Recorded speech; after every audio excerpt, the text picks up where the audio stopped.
दोस्तों नमस्कार। YouTube channel चर्चा का विषय में आप सभी का मैं विश्वपति स्वागत करता हूं। दोस्तों आज बात करूंगा अमेरिका में लगी हुई भयानक आग पर। चर्चा करूंगा इस बात पर कि अमेरिका में जो भयानक आग लगी हुई है वो कोई साजिश है या एक हादसा है।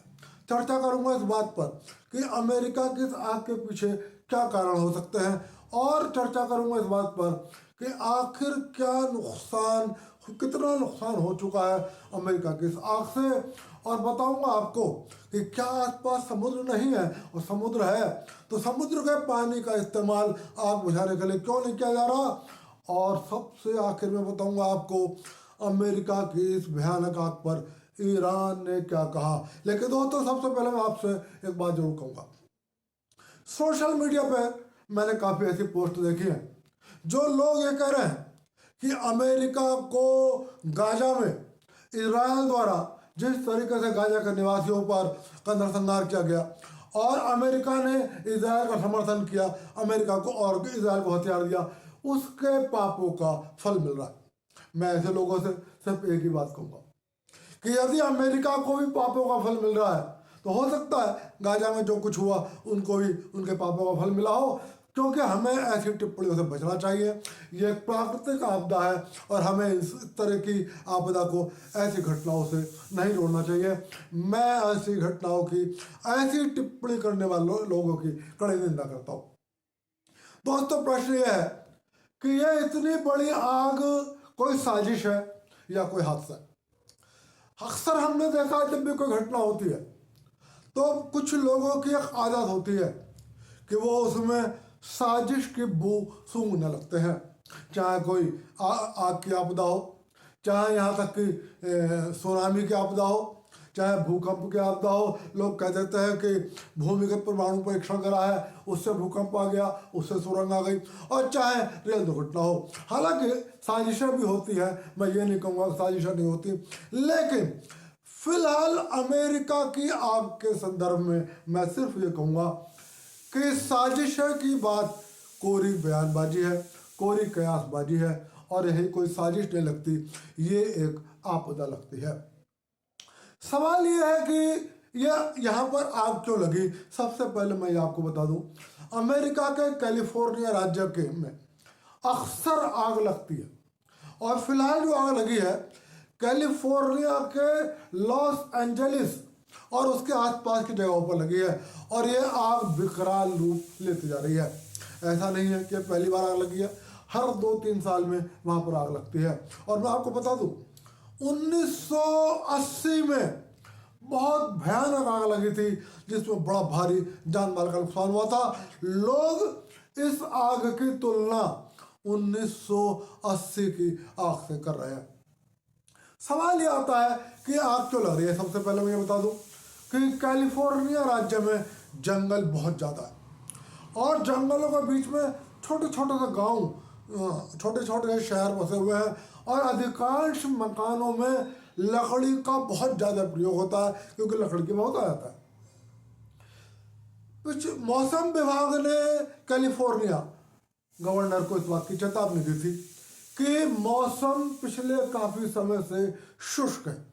जब शुष्क मौसम होता है तो पेड़ों में नमी खत्म हो जाती है, और इसलिए संभावना व्यक्त करी थी कि यदि नमी पेड़ों की खत्म हो जाती है तो आग लग सकती है। और कहा यह भी जा रहा है कि कैलिफोर्निया के फायर डिपार्टमेंट ने राष्ट्रपति बाइडेन से कहा था कि हमारे पास पर्याप्त उपकरण नहीं है और इसलिए हमें और धनराशि आवंटित कर दी जाए जिससे कि हम पर्याप्त उपकरण खरीद सकें। चर्चा ये भी है, हालांकि ये सिर्फ चर्चा ही कहूँगा, इसको आप बयान में समझना, कि फिलहाल शायद बाइडेन प्रशासन ने यह कह दिया कि इतनी भयानक आग नहीं लगती है कि आपको इतने उन्नत उपकरण लेने पड़े हो। ये सिर्फ बयानबाजी है, पता नहीं इसमें सच्चाई है और क्या झूठ है। दूसरी बात, पिछले साल कैलिफोर्निया में सूखा बहुत पड़ा था, तो सूखा पड़ा था तो पेड़ बहुत सूख गए थे।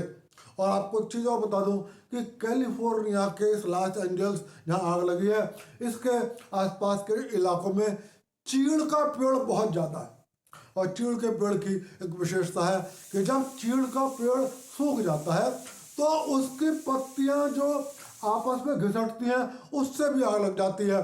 तो एक संभावना ये भी व्यक्त की जा रही है कि चीड़ के पेड़ों की पत्तियों के आपस में घिसने से आग लगी है। संभावना ये भी व्यक्त की जा रही है कि पिछले साल सूखा पड़ा था, पेड़ सारे सूख गए थे, इससे आग लगी जा रही है, इससे आग लग गई है। संभावना ये भी व्यक्त की जा रही है कि किसी दिन बारिश हुई कहीं और बारिश में बिजली गिरी और बिजली गिरने से इस जंगल ने फिलहाल आग पकड़ ली।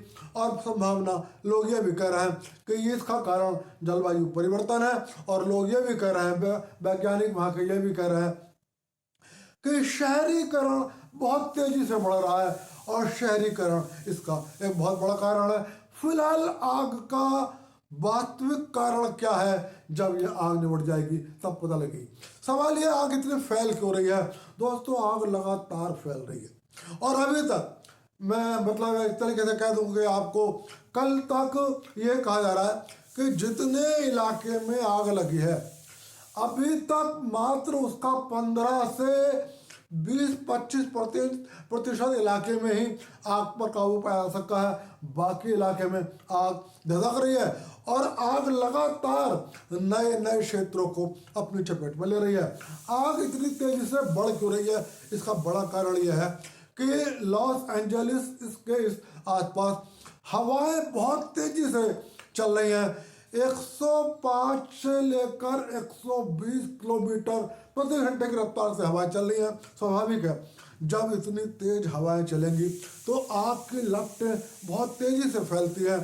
तो इसलिए यदि आग हवा वहाँ पर रुक जाए, हवा की तेजी रुक जाए, तो मुझे लगता है कि कैलिफोर्निया के फायर डिपार्टमेंट को आग से काबू पाने में कुछ आसानी हो जाएगी और आग को जल्दी ही काबू पाया जा सकता है। दोस्तों, आग से नुकसान बहुत हो रहा है। वहाँ अनेक चर्च थी जो जलकर खाक हो गई हैं। वहाँ पर कई स्कूल थे, स्कूल जलकर खाक हो गए हैं। पुस्तकालय थे, पुस्तकालय जलकर खाक हो गए हैं। कुछ साधना स्थल थे 2-3, वो जलकर खाक हो गए और लगभग 12,000 मकान पूरी तरीके से जलकर खाक हो गए।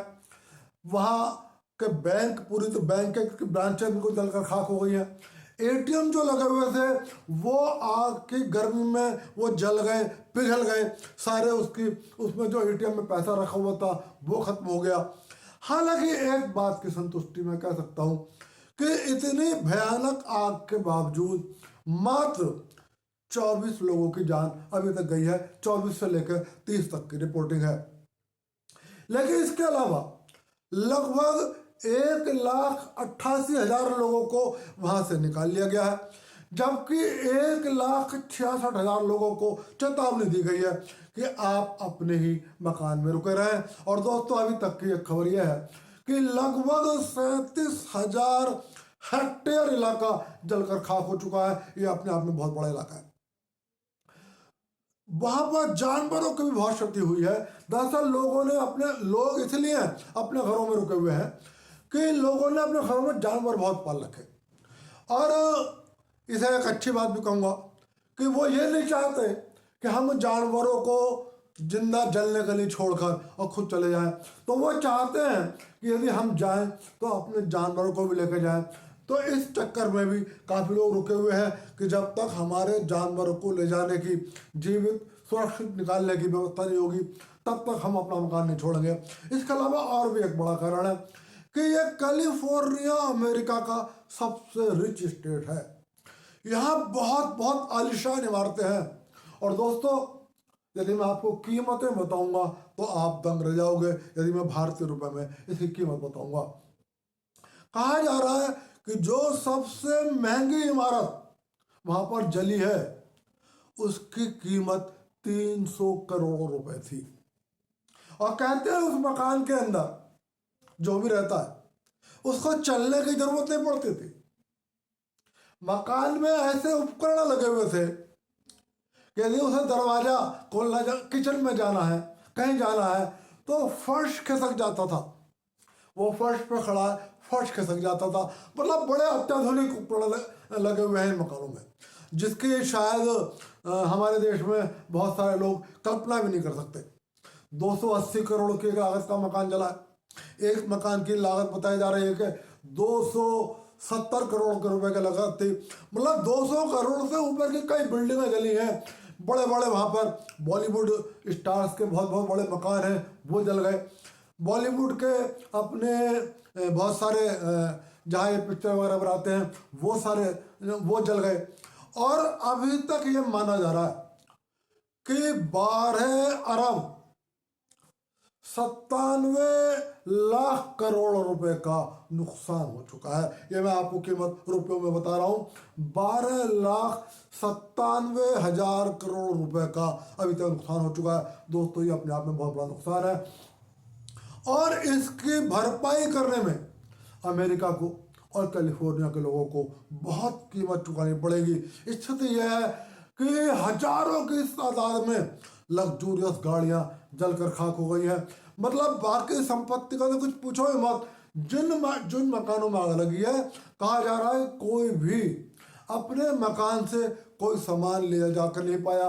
किसी के मकान में जितना कैश रखा था, जितनी नकदी रखी थी, जितनी ज्वेलरी रखी थी, जितना चांदी रखी हुई थी और इसके अलावा जितने भी उनके उपकरण रखे हुए थे या आवश्यक अपने सामान रखे हुए थे, सब जलकर खाक हो गए हैं। तो इसलिए कई लोगों के बारे में ये सुना है कि हमारी पूरी जिंदगी की कमाई खाक हो गई और हम पूरी तरीके से अब सड़क पर हैं और अब भविष्य में इस बुढ़ापे में भविष्य में जो कमाएंगे या जो हमें कोई मदद मिलेगी हम उस पर ही निर्भर करते हैं। तो इसी से आप अंदाजा लगा सकते हो दोस्तों कि ये कितनी बड़ी आपदा है। दोस्तों फिलहाल ये कहा जा रहा है कि आज की खबरें यह है कि पानी की भी किल्लत हो रही है और पर्याप्त मात्रा में पानी नहीं मिल पा रहा है जिससे इस आग को बुझाया जा सके।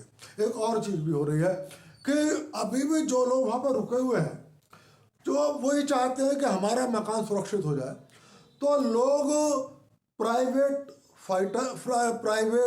हेलीकॉप्टर हायर कर रहे हैं, प्राइवेट प्लेन भी हायर कर रहे हैं और उनसे अपनी बिल्डिंगों के ऊपर एक विशेष केमिकल आता है जिसे पिंक केमिकल कहते हैं। पिंक केमिकल का अपने मकान, अपने आसपास के पेड़ों पर छिड़काव करा रहे हैं, अपने मकान की छतों पर खूब पानी गिरवा रहे हैं और इसके एवज में बहुत बड़ी रकम चुका रहे हैं उन प्राइवेट जो अपने प्राइवेट व्यवस्था कर रहे हैं अपने मकानों को बचाने की। ऐसे लोग भी काफ़ी हैं। इसके अलावा पूरी अमेरिका सरकार लगी हुई है आग को बुझाने के लिए। दोस्तों एक प्रश्न आया कि क्या आसपास समुद्र नहीं है और यदि समुद्र है तो पानी की कमी क्यों महसूस की जा रही है? समुद्र के पानी का इस्तेमाल किया जा रहा है या नहीं किया जा रहा? तो दोस्तों मैं आपको बता दूं कि समुद्र आसपास है, लेकिन विशेषज्ञों का कहना है कि आग को बुझाने के लिए हम समुद्र के पानी का इस्तेमाल नहीं कर सकते और बिल्कुल लास्ट ऑप्शन जब हमारे पास कुछ भी नहीं बचेगा, पानी नहीं बचेगा, कुछ और केमिकल भी नहीं बचेगा, तब हम आखिरी ऑप्शन के रूप में समुद्र के पानी का इस्तेमाल करेंगे। आप में से बहुत लोग सोच रहे होंगे ये क्या बेवकूफ़ी है, जब समुद्र पास में है तो समुद्र के पानी का इस्तेमाल क्यों नहीं हो रहा? मैं उसका आपको कारण बता देता हूँ। दोस्तों समुद्र के पानी में कास्टिक होता है, आपको पता है समुद्र का पानी खारे होता है, कास्टिक होता है। ये जो कास्टिक होता है ये फायर ब्रिगेड्स के पंप को, वाटर डंपिंग प्लेन्स जो होते हैं उनके इंस्ट्रूमेंट्स को, उन उपकरणों को और इनको डंप कर देता है, इनको खराब कर देता है।